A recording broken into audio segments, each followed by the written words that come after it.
Intermediate పిల్లలంట 2 నుంచి మధ్యాహ్నం 2 నుంచి రాత్రి 10 గంటల వరకు పార్టీ. ఒక్క టిక్కెట్‌కు రూ. 1600. జంటగా వచ్చినట్లయితే రూ. 2800.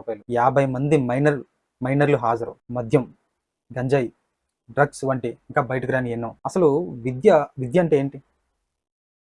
ముక్కుతూ ములుగుతూ పాస్ మార్కులు సాధించడమా? లేదా స్కూల్స్‌లో, కాలేజెస్‌లో చెప్పే సబ్జెక్టులు ఏవైతే ఉన్నాయో వాటిని బట్టి పరీక్షల్లో మంచి మార్కులు సాధించడమా? కేవలం ఒక డబ్బును సంపాదించడానికి ఉపయోగపడే ఒక ఇంధనమా? అసలు మనం ఎందుకు చదువుకోవాలి? చదువుకొని ఏం చేస్తున్నాం? ఇదంతా ఎందుకు చెప్తున్నానంటే, పట్టుమని 18 సంవత్సరాలు కూడా రావడం లేదు. సోషల్ మీడియాలో పిచ్చి చేష్టలు, పిచ్చి పనులు, 10థ్ క్లాస్, ఇంటర్మీడియట్ వయసులో అంటే మరీ 15, 17 సంవత్సరాల వయసులో వారి ఆలోచన విధానం ఎలా ఉంటుంది? వారు స్పందించే తీరు ఎలా ఉంటుంది? తెలిసి తెలియని వయసు, అట్రాక్షన్‌కి త్వరగా లొంగిపోయేటటువంటి తత్వం. అలాంటి వారికి సోషల్ మీడియాలో ప్రెజెన్స్ ఏంటండి? సోషల్ మీడియాలో అకౌంట్లు ఎలా అవకాశం కల్పిస్తున్నారు అసల? కొన్ని సోషల్ మీడియా యాప్‌లు పెద్దవాళ్ళు కూడా యూజ్ చేయలేరు. అంత ఘోరంగా ఉంటాయి. అలాంటి వాటిలో కూడా మైనర్‌లకి ప్రవేశం ఎలా కల్పిస్తున్నారు? దీనికి ప్రభుత్వాలు ఎలా యాక్సెస్ ఇస్తున్నాయో అర్థం కావడం లేదు. ఎందుకు ఇవన్నీ చెప్తున్నాను అనుకుంటున్నారా? చూడండి. ఫామ్ హౌస్‌లో మైనర్లు, ట్రాప్ హౌస్ పార్టీ. ఇన్‌స్టాలో పరిచయంతో వేడుక చేసుకున్న 50 మంది. ఎస్ఓటీ దాడులతో వెలుగులోకి బండారు. గంజాయి తీసుకున్న 2 విదేశీ మద్యం స్వాధీనం.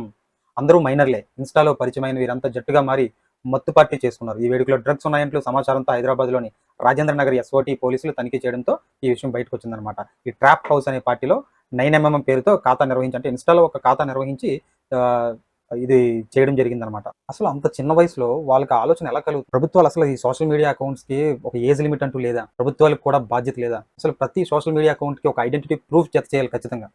అప్పుడే ఈ విచ్చలవిడితనం అనేది తగ్గుతుందనమాట. ఇంట్లో తల్లిదండ్రుల బాధ్యత కూడా ఉంటుంది. పాపం వాళ్ళని మాత్రం ఏమంటాం? వాళ్ళ ఇంటి పోషణకు సంబంధించిన పనుల్లోనే నిమగ్నమైపోతారు ప్రస్తుతం ఉన్న పరిస్థితిలో. వీళ్ళని ఏం చూసుకుంటారండి? ఇక్కడ బాధ కలిగించే అంశం ఏంటంటే, అంత చిన్న వయసులో మత్తు పదార్థాలైన మద్యం గాని, గంజాయి గాని, డ్రగ్స్ వంటి వాటికి అలవాటు పడితే వాళ్ళ జీవితాలు ఎలా మారుతాయి? పిల్లలకు ముఖ్యంగా ఉండేది అబ్జర్వేషన్ స్కిల్స్. చాలా విషయాలు అబ్జర్వేషన్ ద్వారా నేర్చుకుంటారు. ప్రతి ఒక్కరు తమ పిల్లలు ఏం చేస్తున్నారు, ఏం చూస్తున్నారు, ఎలాంటి స్నేహాలు చేస్తున్నారు, కొంత వయసు వచ్చే వరకైనా ఖచ్చితంగా గమనించాలి. వాళ్ళకి మంచి చెడులు చెప్పాలి. ఇలా చెప్పే సమయం మాకు లేదు అనుకునే వాళ్ళు దయచేసి మీరు పిల్లల కండం మానేయండి. ఎందుకంటే ఇలాంటి విషయాల పట్ల చర్చ జరగాలి. ఎందుకంటే నెగెటివ్ విషయాలు చాలా స్పీడ్‌గా స్ప్రెడ్ అవుతాయి. చర్చ జరిగి వాళ్ళ లైఫ్‌లో ఏ విధంగా మారుతుంది ఇలాంటివి జరిగితే అనే ఒక సాక్ష్యంతో సహా చూపించాలి. మిగతా వాళ్ళకు భయం, బాధ్యత లాంటివి వస్తాయి. ఏదో ఒక 5 నిమిషాలు వార్తలో వచ్చి వెళ్ళిపోతే ఇది పెద్ద విషయం కాదులే అని చెప్పేసి అనుకుంటారు. మరలా మరికొందరు ఇదే తప్పులు చేయడానికి కూడా వెనకాడరనమాట. ఎందుకంటే prevention is better then cure.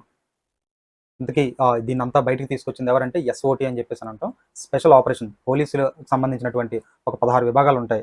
డ్రగ్స్‌కి సంబంధించి యాంటీ డ్రగ్స్ అని, లేకపోతే దాన్ని ఏమంటారు, మహిళలకు సంబంధించి ఒక విభాగం అని, ఐబీ అని, ఇంటెలిజెన్స్ అని, ఇలా రకరకాల 16 విభాగాలు ఉంటాయి. అందులో ఒక విభాగం అయినటువంటి ఎస్ఓటీ అంటారనమాట.